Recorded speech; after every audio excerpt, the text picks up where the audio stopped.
Max Verstappen's new teammate for 2025 is confirmed, and it's only a certain Liam Lawson, not Yuki Tsunoda.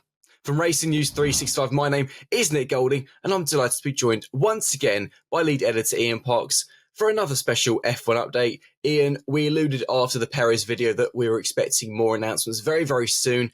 And that next big announcement has come. Liam Lawson, he had 6 races after replacing Daniel Ricciardo to show RB and the Red Bull family what he could do. And well, quite clearly, he's done enough in Red Bull's eyes to warrant being Max Verstappen's new teammate. Yeah, I'm going to throw a stat in there, Nick, that you and I just discussed before we actually came on to start this Go video. for it.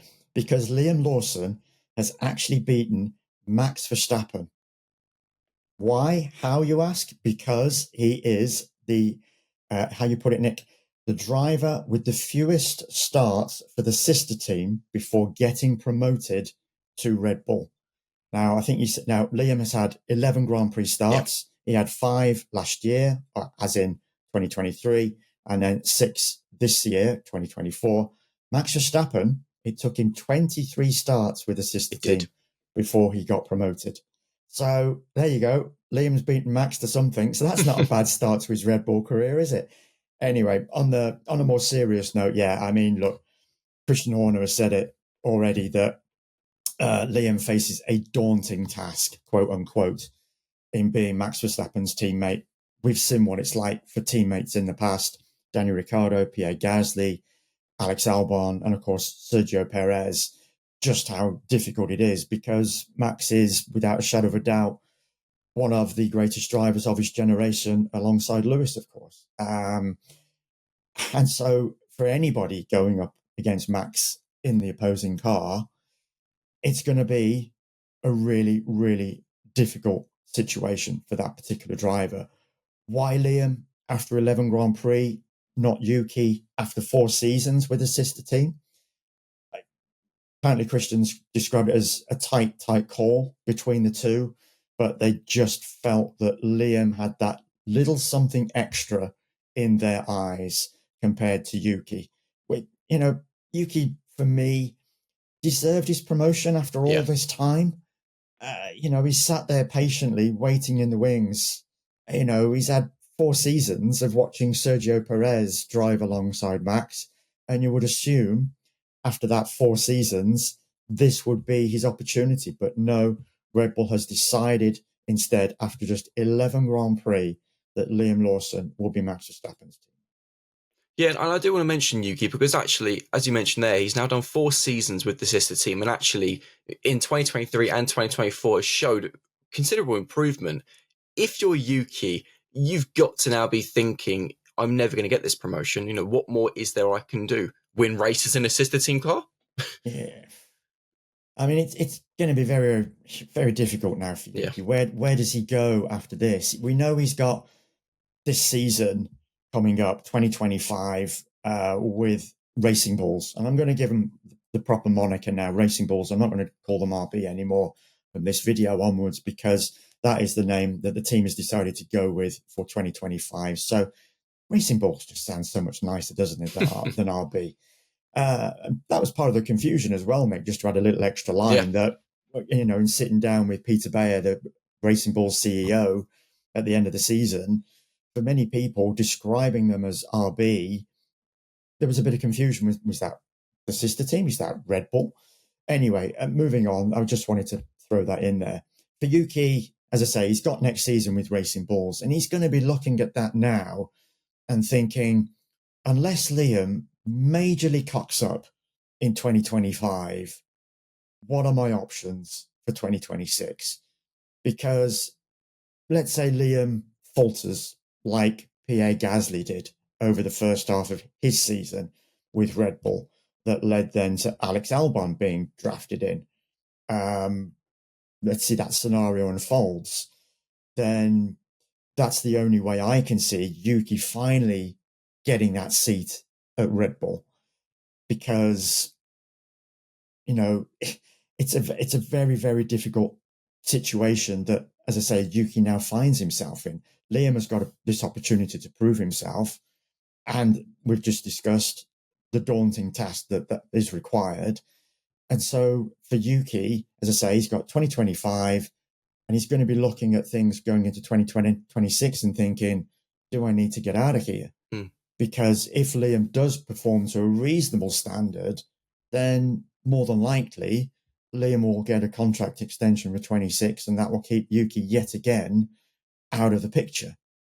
So it's a real tough one, this, for Yuki, because for me, and I know for many other people, I know that throughout our polls that we've done, who should get the seat, Yuki Tsunoda won that quite comfortably, if I remember right, Nick. You correct me if I'm wrong on that one, but yeah. So in many people's eyes, he's the one that deserves this promotion. You know, he's proven himself over these 4 years. Yes, he came in as a hothead. We've heard his radio messages, often explicit over those times, and he's made a conscious effort to correct that fault within himself that he knew was there, that this hot-headedness was counting against him. And, you know, the constant stream of four-letter words on occasion as well. It was letting him down, but he's done a much better job over the course of this past season in particular.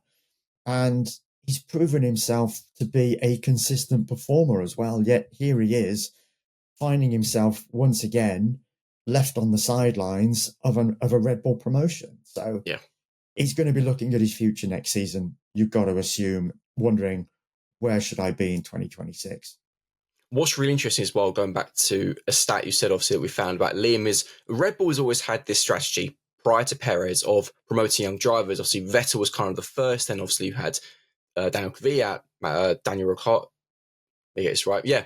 Vettel, Ricciardo, Kvyat, Verstappen, Albon, Gasly, are all really young drivers and were given their promotion. Then, of course, came Sergio Perez, which was kind of a surprise at the time, given that he was this much more experienced driver than Verstappen. Red Bull has now reverted back to its original strategy with Lawson and then some, because as you mentioned, actually, this is the least experienced driver Red Bull has promoted into the main team. Only 11 starts. Alex Albon has 12. I mean, for Liam and for Red Bull in particular, given how close we're expecting next season to be, 2025, this is actually a big call by Red Bull to give the second seat to such an inexperienced driver. Very much so. I mean, I remember with the Checo situation, it was a case of Red Bull at the time really didn't think it had a junior within its ranks that was worthy of the promotion at that particular time. And so, yes, it did decide to do something different and promote for externally, as in bringing in, not promote because it didn't promote, but actually go external and bring in Checo. On this occasion, it has naturally got A, Yuki, it could have promoted, but obviously B, Liam. And Liam, as we know, has, Helmut Marko in particular, has sung the praises of Liam over these past 18 months. It was why Liam was given the opportunity initially when Daniel Ricciardo broke that finger in his hand in a practice crash at the Dutch Grand Prix in 2023. And that they immediately put Liam into the drive there. And he performed wonders in a very short period of time over that weekend. What was a horrible wet weekend as well. And he performed admirably in qualifying. He brought the car home safely. And that really was all that was required of him at that particular time. And then, as we know, he had some good performances that followed on the back of that in that first tranche of Grand Prix in which he competed as Daniel Ricciardo's deputy. And then, of course, following what happened to Daniel this season, and again, we know that from Helmut's comments in particular, he really wanted to get Liam in the car as quickly as possible. And I think Daniel would have gone a lot earlier if Helmut had really had his way. But they kept Daniel in the car for as long as they felt was possible. And then, of course, they made the call pre-Singapore Grand Prix. And, of course, Daniel was out of Red Bull after the Singapore Grand Prix. And, of course, Liam then given another 6 races to shine. Quite a mixed bag of performances, it has to be said. Looked good on occasion, looked like a rookie on others. But at the end of the day, he is a rookie. And, of course, he's going to make mistakes, and he's going to have those times when he's not going to shine, because whenever there's a lot of expectation placed on rookies when they come into Formula One. It's a case of, well, they're in a Formula One seat now. They must be good enough. And you almost expect them to hit the ground running straight away. But of course, any rookie in any team is going to have their ups and downs. And next year, with Liam alongside Max, I'm quite assuming it's going to be a roller coaster one. He's going to have great weekends on occasion when he's at one with the car, when he loves the circuit. And then there are going to be other occasions where the car's not really working for him, where it might be working for Max, or the circuit is not one that he particularly likes, where it might be a good one for Max. So it's going to be that roller coaster ride for Liam without a shadow of a doubt. And in many respects, as Christian has said today, it's almost like Liam has to plough his own furrow. He cannot look at what is happening on the other side of the garage, i.e. with Max. He's almost like got to put blinkers on. And yes, whilst learning from what Max is doing, whilst looking at Max's data, once he's then in the cockpit of his car, forget everything that Max is doing and just focus on what you can do on any given day, be it in practice, be it in qualifying, be it in a Grand Prix, and you just perform to the best of your ability, bring that car home, score good points for the team, because that's what Checo Perez didn't do over 3/4 of the past campaign. That's why he's out of that car, as we discussed in depth post the announcement with regard to Checo leaving Red Bull. And that's why Liam has now got this drive. And of course, Liam, just very quickly, being promoted to Red Bull means there's obviously a space available at Racing Bulls. And obviously, we are expecting, because the Red Bull Junior family is looking quite strong at the moment, we are expecting that seat to be taken by Isaac Hadjar, who only just missed out, obviously, on the F2 title. I mean, it's another rookie we're expecting on the grid, Ian. Yeah, and that's going to be a fascinating one, because if there's one thing I noticed about Isaac Hadjar over the course of the past season, he's very much in the mold of Yuki Tsunoda when it comes to his radio messages. He's not afraid to express his feelings over the radio. So he could be another driver similar to Yuki that might just, that will need to be taught the etiquette of radio transmissions. Because, as I say, yes, he's got quite a tongue on him as young Isaac, hasn't he, in fairness? Some of those messages that were coming out, particularly over that final Grand Prix weekend in Abu Dhabi, when, of course, it was going down to the wire with Gabriel Bortoleto. And, it's going to be a fascinating one. And obviously, it was just such a shame for Isaac, the way his season finished, of course, because it still was between him and Gabriel going into the feature race on the Sunday. And then, of course, he just had that start off the line, some sort of technical issue that really hampered him. And that was such a shame that we weren't able to see him and Gabriel fight it out over the course of that final race, because it had built up to such a crescendo and it was going down to the wire. And then all of a sudden it just went wrong due to that issue on the start. So a shame for him, but he's now got this opportunity, a great one for him to take. And of course, it's another battle that Yuki Tsunoda is going to face, because as we were just discussing, if Liam doesn't perform, what will Red Bull do? Will it go to Yuki finally, or will Isaac prove himself at Racing Bulls that that might again be overlooked?